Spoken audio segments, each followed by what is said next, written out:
In this story, a family of 4 would be faced with a life or death decision after experiencing 9 months of torture. Let's go. In the first week of February 1987, a family moved to the small city of Horicon, Wisconsin, known for its traditional suburban neighborhoods and its open water, cattail marsh. The parents, Deborah, who went by Debbie, and Alan Tallman, purchased a new 2-story home for the family. Alan and Debbie were a happily married couple, with 2 young children, their son Danny, the oldest child, and their daughter Sarah. One day, Alan and Debbie were shopping in town. They decided to stop at a second-hand store. As they were walking around in the store, Debbie noticed a bunk bed set that she really liked. It was selling for a great price. She asked Alan to come look at the bed set. They both agreed that it would be perfect for the kids, so they purchased the bunk bed and took it home.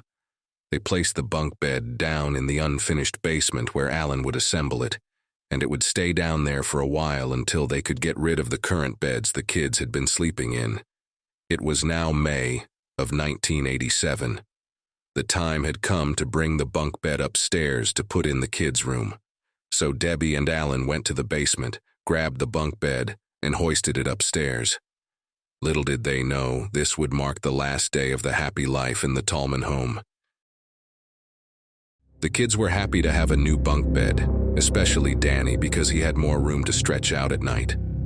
That night, Alan and Debbie would say goodnight to their kids, turn off the light and close the door, leaving it slightly open so the kids would have a little light in the room. After the kids fell asleep just a few minutes later, Danny was awakened by the clock radio suddenly turning on by itself. At first, he thought maybe the alarm was set accidentally, so he thought it was no big deal. But seconds later, Danny would find his heart pounding with fear. Danny reached over to turn the clock radio off. At that moment, the clock radio started switching channels by itself. Looking down at the clock, he noticed the radio indicator, which was controlled by a knob that needed to be turned by hand, moving on its own. The next day, Danny told his parents what happened, and they refused to believe him. They thought he must have dreamt it. This would be an understandable but unfortunate misjudgment. Over the next few weeks, everything seemed normal for the Tallman family. The kids would get up in the morning and go to school. Alan and Debbie would go to work. They would spend the evenings together as a family. One weekend in March, Alan decided he was finally going to finish painting the walls in the basement. So Alan went to the store, picked up some paint, and headed home to start on his project in the basement. A few hours into painting, around 1 p.m., Alan's stomach started making noise. Realizing he had not eaten today, he decided to take a lunch break. He put the paintbrush down in the paint bucket and headed upstairs to make himself lunch. After finishing his meal, he headed back downstairs to finish painting. As he entered that basement, he immediately noticed something off. The paintbrush that he had put down in the paint bucket was now sitting in the paint bucket, with the bristles facing up. Fresh paint slid down the bristles and the handle was submerged in the paint. It struck him as odd, but he thought to himself, "I must have been really hungry to do a thing like this." What follows next would be a series of terrifying events that couldn't be dismissed so easily. Later that night, Alan and Debbie would once again tuck the kids in bed and say goodnight. As Alan started to close the door, Danny would ask him to leave it open. Alan thought this was odd, but he said, "Okay." He turned off the lights and the kids fell asleep. An hour later, Sarah, the youngest child, woke up to the sound of whispering coming from somewhere in the room. Sarah, still half asleep, thought maybe it was her parents in the hallway trying to keep their voices down. So naturally, she turned to look at the doorway, and that is when she saw something so terrifying. It would make anyone tremble in fear. As Sarah was looking in the direction of the doorway, she noticed a figure peeking out from behind the open door. In that moment, Sarah's eyes grew wider, her heart beating so hard she could feel the blood pumping in the sides of her neck.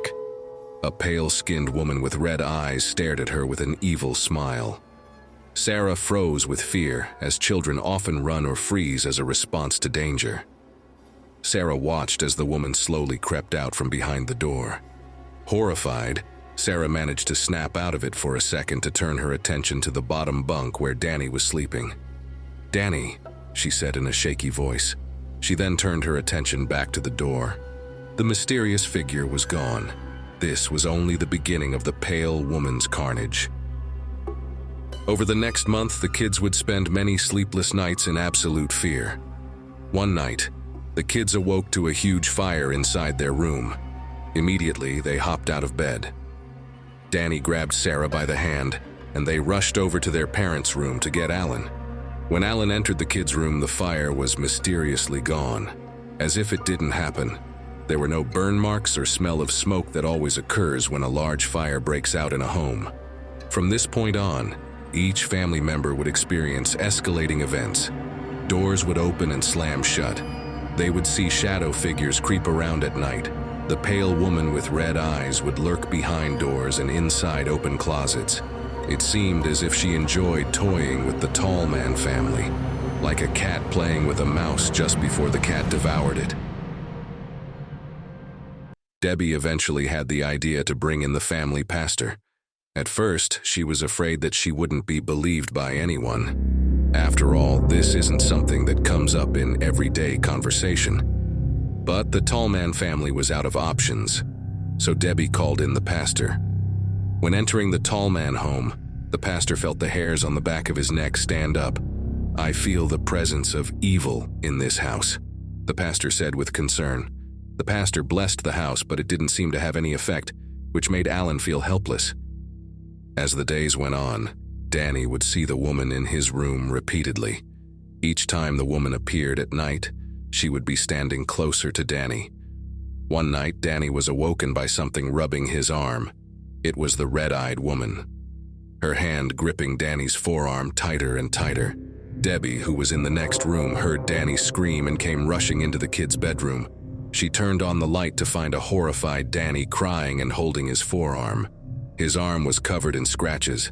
She also noticed 4 small punctures in Danny's skin, as if long, sharp fingernails had cut into his skin. "I want to leave this house, but for good," Danny said while holding his arm. Not knowing what to do, Debbie would once again call the family pastor to bless the house. The pastor came, blessed the house. Then he eventually left. Alan knew that the blessing didn't work last time, so it probably wouldn't work this time. In a moment of frustration and anger, Alan screamed out, "If you want to fight someone, fight me." Though the house was quiet at the moment, the entity was lurking, listening. On January 7, 1988, Alan returned home from the night shift. It was 2 a.m. Alan pulled his car into the garage. As he was exiting his car, he reached back and grabbed his lunch pail. After closing the car door, he heard the most disturbing sound. A deep, menacing growl followed by a voice that said, "Come here." It was coming from just outside the garage door. Alan walked to the side of the house to find the source of the growl. Doing a quick search around the corner and in the bushes near the house, he couldn't seem to find anything or anyone. When he came back to the garage, his eyes grew wide and his jaw dropped in shock. A huge fire reaching up to the ceiling was blazing in front of him. Alan, now in panic mode, heart racing, ran into the house and slammed his lunch pail on the counter. He quickly turned and grabbed the fire extinguisher, then bolted back toward the garage. He flung the door open, pulled the pin from the fire extinguisher, and paused in confusion. The fire was gone. It had simply vanished. The garage showed no signs of a fire, not even the smell of smoke. Confused, he closed the garage door and went back into his house.